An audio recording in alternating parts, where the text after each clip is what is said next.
I will tell you, and we'll get into it, we do not technically have a U.S. recession in our forecast, but one of the reasons for that is that we still believe this Federal Reserve is going to have to pivot sometime in the middle of this year. Now, if we're wrong and we have to factor in many more hikes than we're currently factoring in, we've got about 125 basis points more hikes in our forecast. If we have to raise that to 200, then our model will put a recession into year end. So a lot of this will depend on what the Fed does next. I'll get into why we want to talk about that pivot in a second.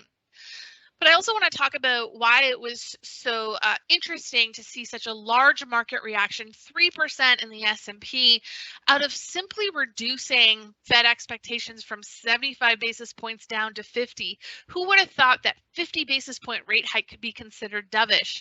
And this just speaks to how excessively hawkish this market has been priced.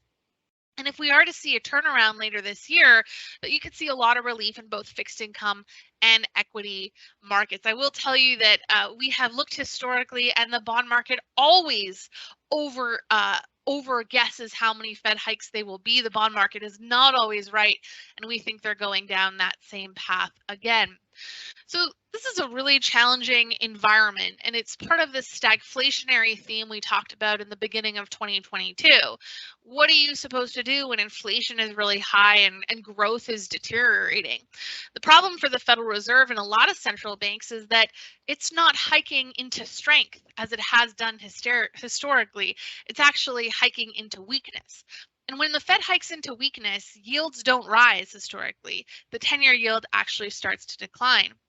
Now, the argument is often made that the Fed should be hiking because it must combat this extreme inflation.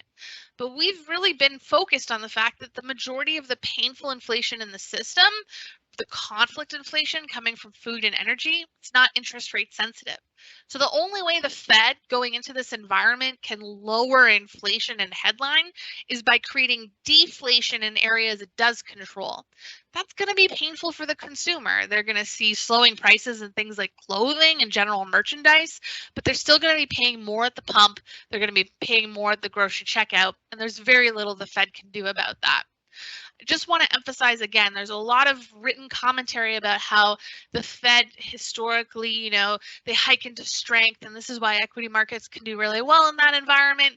But this is a Fed that is hiking into weakness. That is a different type of paradigm than what we have seen historically. And it's one of the reasons why we think there's a lot of talk happening from the Fed, but by mid-year, they're probably going to have to pivot to a much more dovish path